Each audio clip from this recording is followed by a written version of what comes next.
So, but this evening, I'm interviewing Christine Radcliffe, and she is the mother of the YouTube sensations, the Mound Girls, the Mound Sisters. So, hold on a minute. There we go. So, Christine, welcome tonight under this horrendous situation that's happening to your family. So what we're going to talk about this evening, first of all, Christine, if you could just kind of let the viewing audience know, anyone that doesn't know or is not familiar with your daughters, tell a little bit about them, their names, their ages, and what has led to the damages that CPS has done, and also just if you don't mind talking about the county and the state that you live in and the players who have caused this utter damage to your family.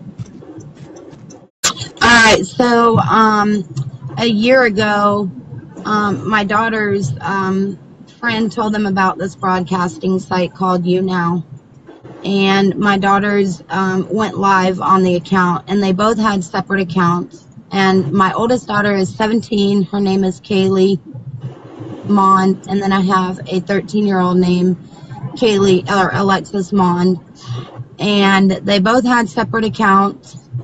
And they both were building a fan base, and it's what the broadcast site is like. It's pretty much set up like this is.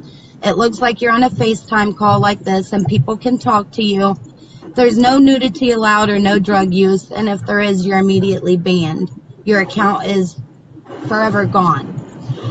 And my daughters weren't doing that great separate. So they came together and they did Mond Sisters, and they exploded, and they got signed to a contract with this broadcasting company.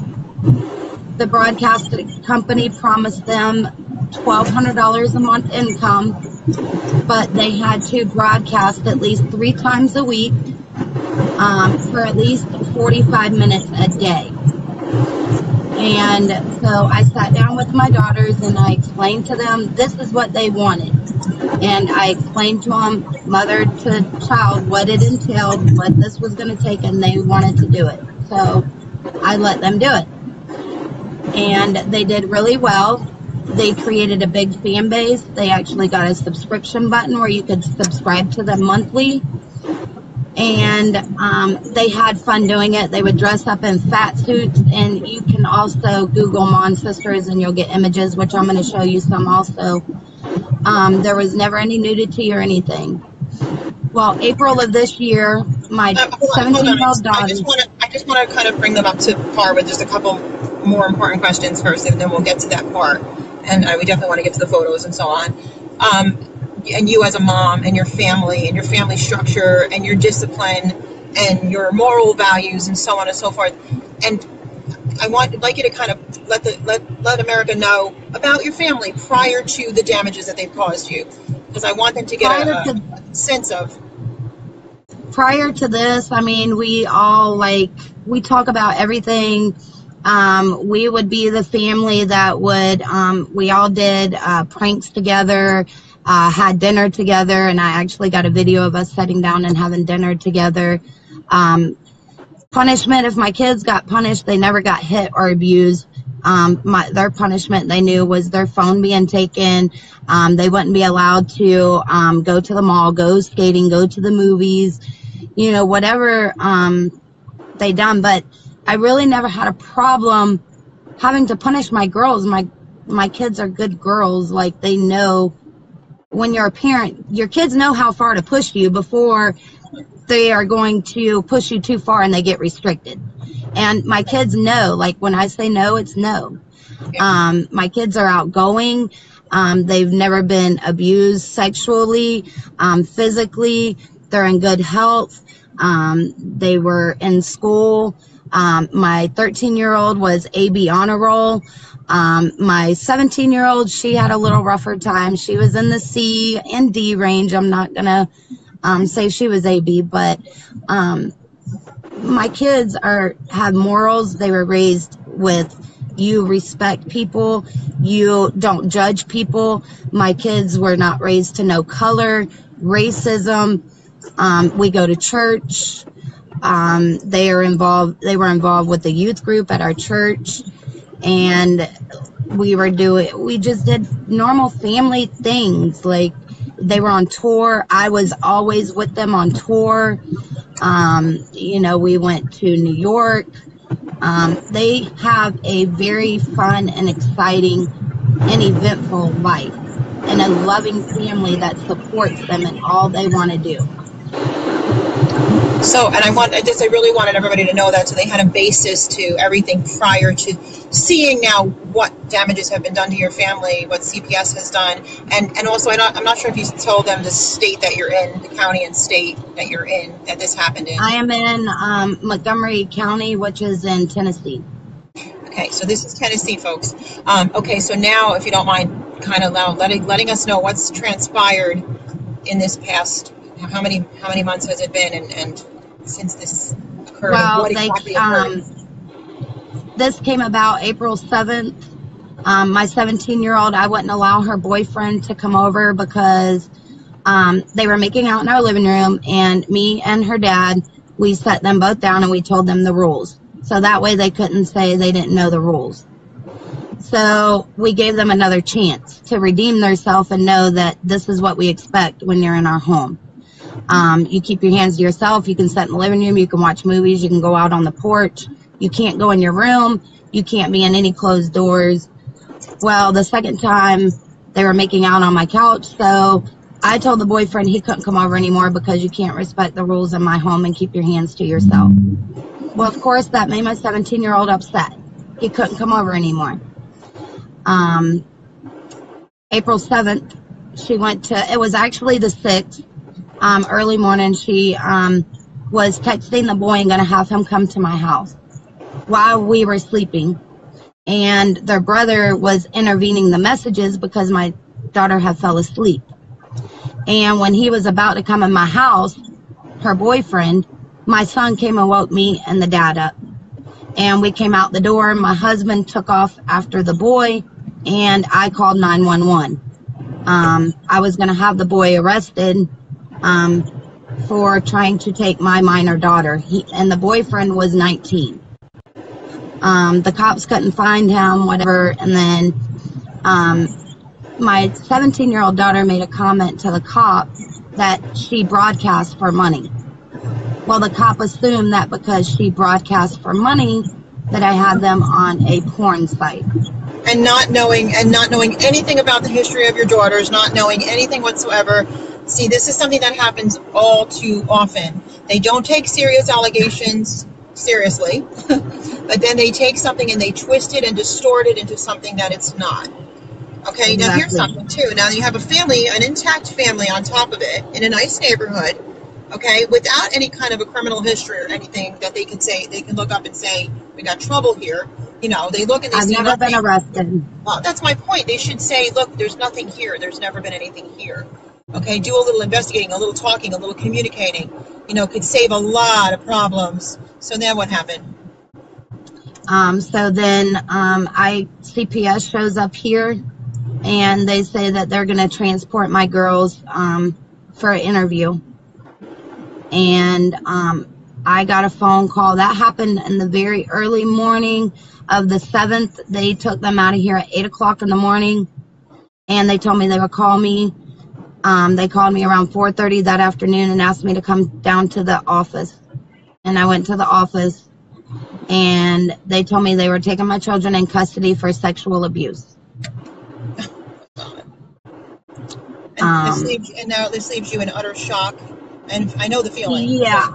I didn't understand. At first I thought my husband or my son. I'm like, they would never touch the girls. Like, what's going on? And they wouldn't tell me. And then I was just crying and upset, and I just kept asking, can somebody please tell me what is going on? And then finally a supervisor came out, and she told me that the girls were being removed for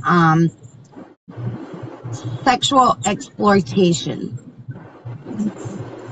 Me as an advocate and as somebody who has been investigating stories for a number of years, and not just hearsay, but having actual evidence placed in front of me. And then now with the wealth of amount of people that are coming with evidence showing me things where it's completely being ignored. I can't begin to tell you, and we've talked a few times, you and I, how this angers me to the core, that we are seeing these haphazard, irresponsible decisions that are being made that are affecting families all over our nation like this. So go ahead. So I came back here and I got them clothes and took it up there. And I came back home. It was about 12:30 at midnight at this point the next day. And I was laying down in bed, and then I heard just a beat on the door. And I woke my husband up, and he came and opened the door, and there was like 17 cops surrounding my whole house. Oh my God. Like I had a dead body in my house, and I live in a very nice subdivision. It was quite embarrassing. And they came in and served a search warrant, and they seized my cell phone, computers, any and everything that could connect to the internet or send or receive messages. And that the charges were sex trafficking and solicitation of a minor. Unbelievable. Unbelievable. So now this was just April of 2017. So we're talking just about 5 months now, because we just in November here, just about 5 months of this. Where has it gone from that point to now today? And what have you guys done to try to remedy this? What have you done? What has Child Predator Services done? You know, what judge is involved in this? You know, Judge Barnes is the judge. I only have had one hearing, and he listened to one witness. They called up the CPS worker that came out here on the call, and he listened to her testimony, and he said that was enough. He didn't need to hear any more. Okay, and so what was it that you didn't need to hear any more of? What was it? That I was being accused of sex trafficking my children, and that was all he needed to hear. That's all you needed to hear. That was it. The end. Okay. The end. So I left out of the courtroom very upset, and but meanwhile, let's pull this out for a minute, because let's look at this situation and assess it with a thinking mind. Okay, they were a YouTube sensation, so they were publicly seen. How hard is it to pull up this stuff? How is it hidden? Was it hidden from the world? Was it private, or was it public to say, public. Oh, this is or is not really happening? Meanwhile, we've got 5 months now of limbo, and we're going to get into what's happening with your daughters, and where this is supposed to be better than their accusation. But that was all public. So go ahead, show what you can, and you have to bring it close. Their YouTube channels is of dinner time. Their YouTube channel is them cutting bread. I gave them a piece of bread and told them to cut it into 2 triangles. Right. This here is a video, the bottom one, of them doing a fill it or eat it challenge. If they got it wrong, they had to eat it. Properly dressed, nothing nude, no nudes, no inappropriate pictures. You know, and I wonder even if, I don't know if you see a mom right now because I'm driving, but I wonder if Ira's watching right now with what Cash Me Outside girl's been doing. Why is anybody pulling her? I mean, it's just insane. It's just insane, the flip. And then I see, like, my son is 10, and I have all the guards on everything that he's got, you know, tablets and things like that. And still I listen to this crazy music that's on, and I listen to the words that these 9 and 10-year-olds are singing, and you know, they get off the bus with the F-bomb, and I'm saying, you know, I mean, things have definitely gotten out of hand in this country, in this world, you know, overall, but I don't understand it. First of all, it irritates me. Oh my God, it drives me insane that these people think they can parent our children. Who the hell are they? But these decisions that they're making, these shoot now and then talk about it later. Let's see if we got the real victim later. You know what I'm saying? Blow them up, and then we'll find out if we did the right thing. These are all pictures of my daughters. There's nothing inappropriate. They're happy. This is my daughter and son, we were at a red carpet event in New York at Times Square. Nickelodeon invited my kid there. Like, I mean, there's nothing inappropriate. Well, and here they are contracted. So if everybody should be in trouble for child sex trafficking, it would be them, the contractors. I mean, so. And it's no different than them being. How difficult is it for this judge to get the actual proof? So now he doesn't have the actual proof. It's done haphazardly, irresponsibly, like I just got done saying. This is typical, okay, whether you're obviously in the public eye or you're not. Okay, whether you're wealthy or you're poor, it doesn't matter. Their decision making their system is so beyond broken, and yet we answer to this psychopathic system. But mind you, now you've got what has happened to your daughters now, and obviously I know because we talked how upset you are, and rightfully so. What's happened to your daughters in the past 5 months? Coming from a structured home, coming from a loving home, a protected home. Now what's happened to them because of this allegation? They've been in 4 foster homes. My daughter was sexually molested in one, and that was swept under the rug. The foster parent quit the same day my daughter told them that her boyfriend molested him.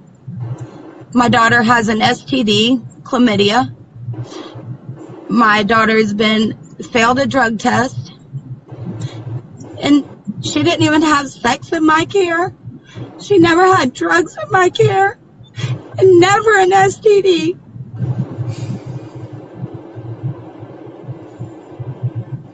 So sorry. So these people come in and dictate, and they deemed me that my children were not safe at home. At what point do I get to say you failed to protect my children?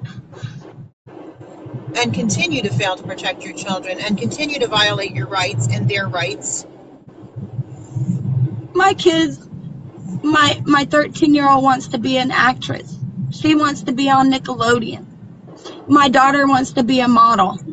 When they got these contracts, that was an inlet. You know, it was all about networking and getting their name out there and their brand. And it's not that anybody was sex trafficking our children. Well, they are now. Yeah, they are now. And then, so my daughter ran away twice already out of foster care.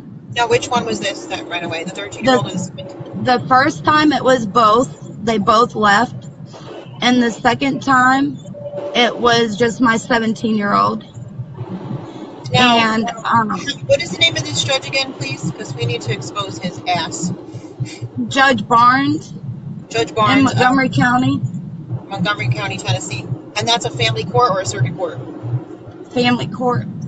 Typical.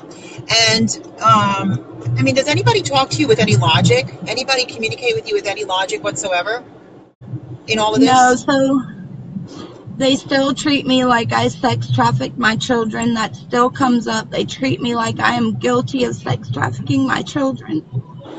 Now, I was not charged with sex trafficking. Let's talk about that. Were you arrested for sex trafficking your children? Were you found guilty of sex trafficking your children? No. Okay, and were you exonerated of sex trafficking your children? Like, exactly what happened with it? How dare they do this? Because it's in complete and utter violation of our laws to just I was say it's true. I mean, murderers get a trial. Murderers get a trial. You know. When I went to court for the first and only court hearing I had, the DCS attorney said, Your Honor, the parents are pending criminal charges for sex trafficking and sexual exploitation. And that was it. Well, I come to find out charges weren't pending because I was never arrested. I've never been in trouble, so I didn't understand the lingo of everything. And going through this, I'm learning so much more. So it was never a pending charge. It was an open investigation, never a charge. Right. So 4.5 months later, they come back and they give me 2 charges. I get charged with 2 counts of indecent exposure. Not indecent exposure of a minor. Where's the proof? They don't have any. Of course they don't. Again, you go from a major felony. Contracted and public. Contracted, contract, and public. Go Go ahead. I had a major felony. I mean, if I would have got charged with that, that was 8 to 12 years in prison. Right. They went from a major felony to a Class B misdemeanor. Okay, so wait a minute now. So they reduced it down because they knew they didn't have a leg to stand on. And generally what they do, though, actually with real stuff, I've seen them do this game that they do. I can't stand plea bargaining. I think it's absolutely unjust. But so they took it down, and then were you charged with this misdemeanor? I have the misdemeanor. It is pending. I did go to meet with the DA. I had a settlement date. Okay. The DA wanted me to do a 6-month juvenile diversion program. Juvenile diversion program is if I don't get in trouble for 6 months, the charges go away. But if something happens in those 6 months, if I get in trouble, try hard to not get in trouble. I'm being facetious. Yeah, right. I've never been in trouble, so I mean, it would be easy to walk. Right. But if I did get in trouble, that juvenile diversion goes to an automatically guilty plea. So I said, no, we'll go to trial. I turned the plea down. I would too, because I'm very forthright, and I despise false allegations and bullcrap. But I would do it too. But it's sad because in this country and how sick it's become, you go to trial and you hopefully have a jury of your peers that are unbiased, that are not selected. You get what I'm saying? So that you do get the right trial, because these days you never know. You just never know, because it's so psychotic anymore. It's so ass backwards. So today's Wednesday. I actually met with the DA yesterday, and they offered that, and I said, no, we'll go to trial. Good for Today you. I get a phone call. They put a no contract order where I cannot talk to my 17-year-old. Yeah. Because they don't want to be caught and exposed.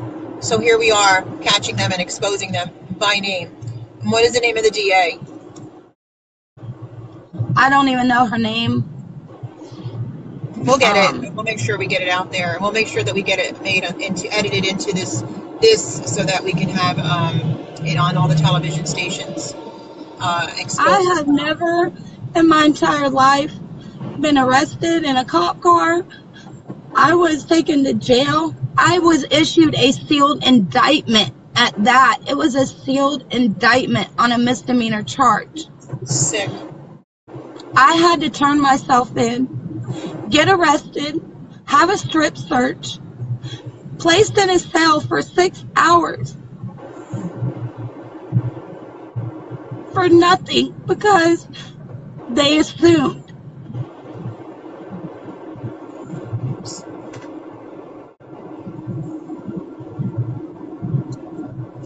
So now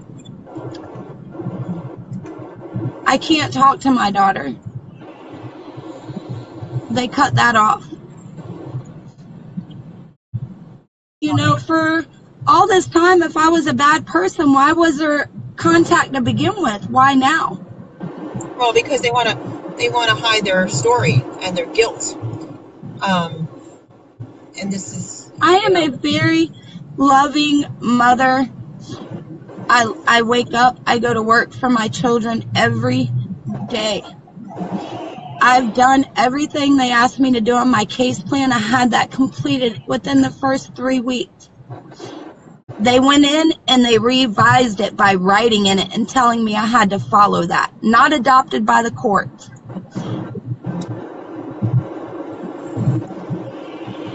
I mean, my sister-in-law's in here. They all know I am a very good parent to my children. I don't let my kids run off. I don't let my kids go to other people's house and stay the night. My kids have a stable home. They have their own room. I knew where they were at all times. To now. Well, I don't think that there's a parent who watches this show for all our advocates that don't do that feeling of not knowing where your child is, that you spent every waking minute from watching and caring for and protecting, to have this utter violation done by our system, our broken beyond repair violating corrupt system, and they are, treasonistic system that needs nothing short than all of them, every last one of them, are in jail. If nothing more than the fact that the decisions that they make are so utterly, not just criminal, but barbarically inhuman. Barbarically inhuman. It's just disgusting, utterly disgusting. And there needs I to did be. not agree to anything, Bonnie. I'm not gonna agree to any plea. I didn't do anything wrong. Right. And yes, I'm gonna have the girls subpoenaed to testify. The girls to testify? Good. That's very good. So you have no access to them now. Obviously, they're living in fear. They're living in bad situations with strangers. That's always healthy. Well, they put my daughter on Zoloft. They got my 17-year-old on Zoloft now. Yeah, this is all part of the sick system. Sick, demonic She's system. never taken I think the signal, hold on a minute. It went out. You said she's never taken anything before. And no. Now they've separated the girls too, isn't that right? They've separated the girls? Now they what? They separated the girls now, I think you said too, right? They had separated them. They've never been separated in their life. They're separated. So, Christine, let's talk about, I'm pleading to you guys, pleading to all of America. She doesn't need much. But Connie, talk about Connie, the attorney that everybody knows. Go ahead. I went and talked to Connie. Connie Rigoli. Her all my case file, which I mean I have some of it here, but Connie has a lot of it. And she sat down with me just to verify that, what I'm saying is what's in the papers and what I'm telling her is the absolute truth. Right. And she read through it and she told me that I do have a violation of civil rights and a false imprisonment. She's not worried about that right now. Her goal is to get involved and get the girls home. Then we'll pursue that. But to retain her, it's $3,000, and I don't have $3,000. Here's part of the plea, everybody. The plea for help. Okay, it is easy for us, guys. Okay, I've been requesting this. Now that you've seen her story, maybe it'll make you feel a little bit more comfortable donating $1 or $5 or $10. Could you guys please make donations to get this $3,000 to her? If everybody shares this, if everybody, within no time, I'll have 1,000 views on here. Even if you guys did $1, with her, $3,000 grand scheme of attorney fees. It's actually very low and can really help this family, and it helps all of us guys when we do this, because we need to be continuously winning these cases and drawing attention to these cases. But right now, the safety and welfare of two girls are at stake. So this is a minimal cost to us as people, to get these kids back to their family, back to their mother. Really isn't much. And so really, please, and can you tell them how they can?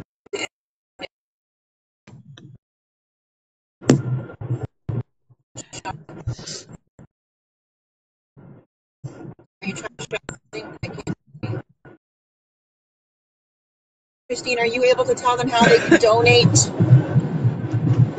Because I know it's also on my Facebook page. I don't know if she can hear me. I have my PayPal that I posted on your account. I did try to set up a GoFundMe, but they took it down. Just to show you guys, I mean, this is where we live. This is our home. We live in a neighborhood. We're not, I mean,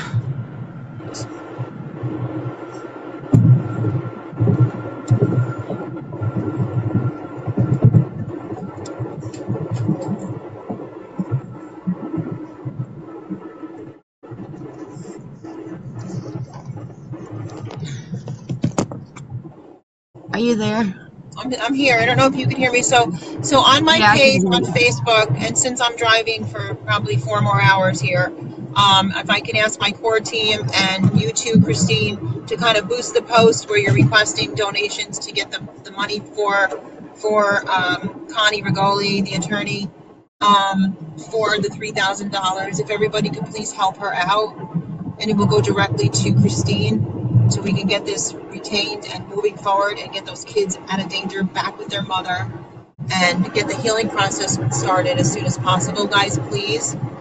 And I will ask my core team that for every dollar you guys donate, we will try to match it. I will request it of everyone to put in. So hopefully we can reach that goal real quickly, okay? That's what we're trying to do here.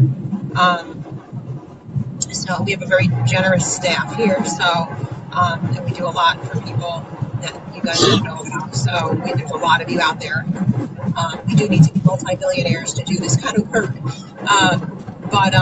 So yeah, guys, if you could, if there's anything else you want to say, Christine, I can say this. If the girls want to reach out to me, please feel free to reach out to me. So your mom, knows how you're doing, because this is disgusting that they're putting your mom and you guys through this. Please feel free to. If anybody that are their friends want to reach out to me, let's band together, guys. We need to be this army strong right now, fighting these atrocities of kidnapping and utter child abuse. The girls, they do have a attorney through their GAL. My daughter's only seen her twice. It seems like once they realized I wasn't charged with the sex trafficking, like everybody backed down. In the beginning, they were like, full force going after everything, but now they're using that as an excuse when they're asking for services for the girls or for myself. They're reverting back to the sex trafficking, which I don't understand. It's just a scam artist business. Amy Ingram is an attorney in Kingston, New York, and she was assigned to my son. There's something inhuman about these people. So they'll stand up in court and they'll just keep lying. They just lie and lie. It's part of what they do. They're sick people. They're really sick people. You have to really actually almost feel sorry for them. When I had my son, I have permanent sole custody, and boy, has he told me the truth, and he's told me, like, she just makes things up in court because she's nuts. These people are incredibly crazy, evil, wicked people, and really it's like, I see a lot of them. I meet a lot of them, and they all have substance abuse problems because their consciences are so effed up that they have to drink it away or take something to dull their evil hearts. So, they don't live like normal people. They're not happy on the inside, that's for sure. And they're lying. Well, at least they think they are. So, don't let that phase you one way or another, because they're just, that's what they do. They do that because they're trying to protect themselves. I'll answer any of y'all's questions.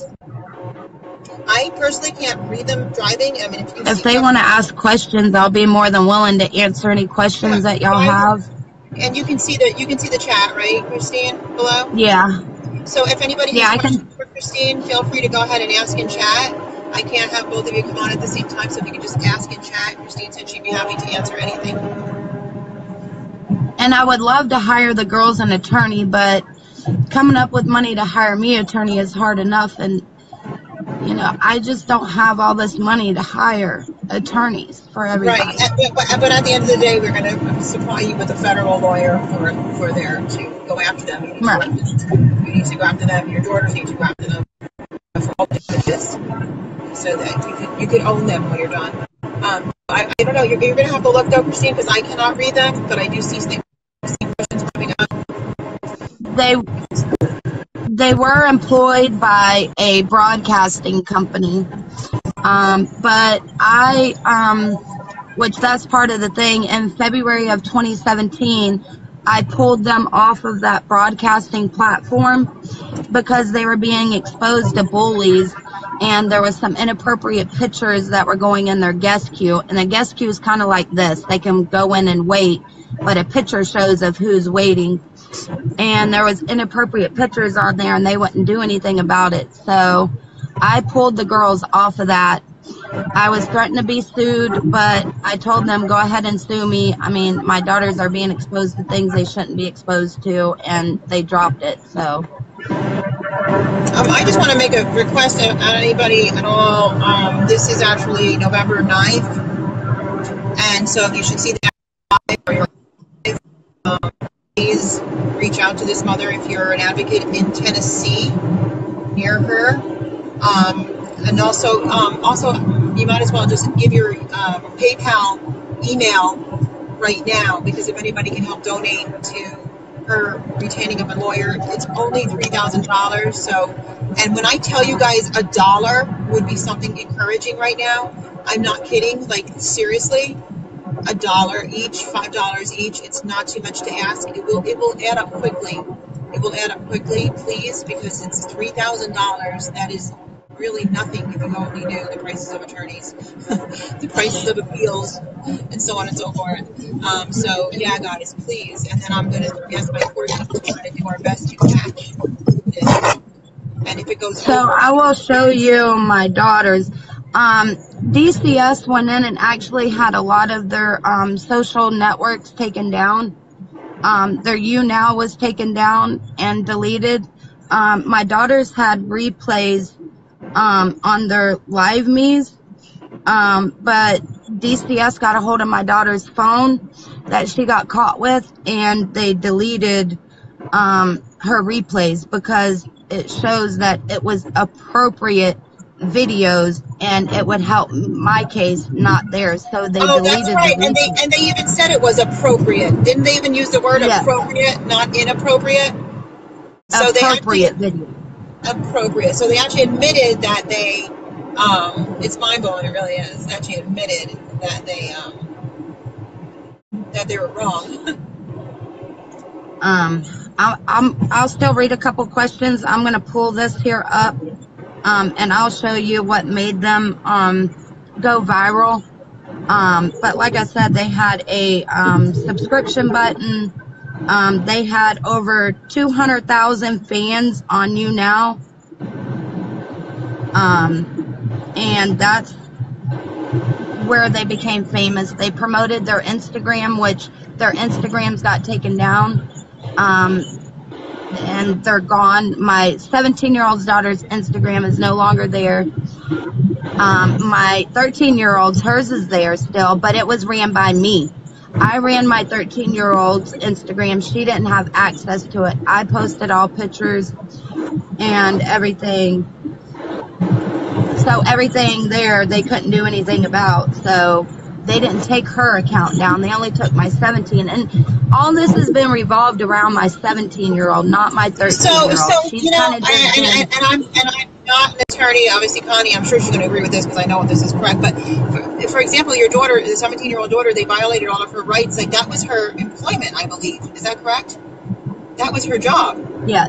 So they've just destroyed her career and her job.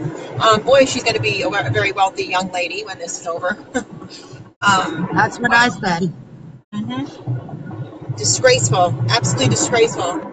I don't know where they come off with this. I don't know how they hire these people. I don't know how any of this. I don't know how they sleep at night. We've all said the same thing over and over again. How these judges sleep at night. How they live these lives. They're so dysfunctional making decisions.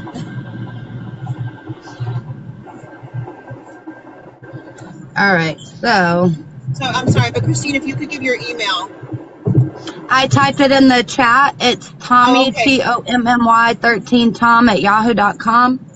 Tommy, Tommy 13 Tom Tom at, you said yahoo.com? Yes, ma'am. Okay, good. So if you guys could PayPal, and then just put Mon Sisters, so that you know that's what it's going for. Okay, guys, really appreciate that. Thank you. So I'm going to show you my daughter's live me.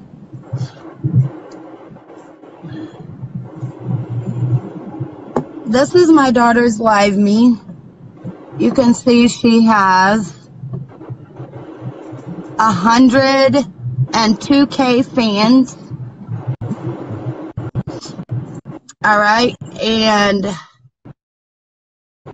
on her, she would promote her Instagram through that. So that's how she got all her followers on her Instagram. She got brand deals. She did a Rock My Hair promo. She did that Bright Smile teeth thing. And they sent her product for promoting it on her Instagram. I mean, just Right. So nothing all this, ever inappropriate. right. I mean, I saw it. I went through it. Okay. Well, we do thank you for your story. And I just, we're going to continue to work very closely with you. And we thank everybody that's going to see this and already watch this live for any help you can do to help her, help these daughters. And guys, I know we're all going through the struggle and the pain, and we all have stories. I do, and I sympathize. And whatever you do to help me out, it is greatly appreciated. And I thank you for helping me out and listening to my story. Thank you for telling it. And, I'm glad to expose these judges, these corrupt CPS workers, and all involved in the abuse they put you and your family through. And now your daughters that are going through this abuse, they're actually continuously going through this abuse. But we know that there will be a happy ending. We know there will. So thank you again for coming on. Thank you very much. Thank you for having me. You're very welcome. Thanks, guys. Have a good night, everybody.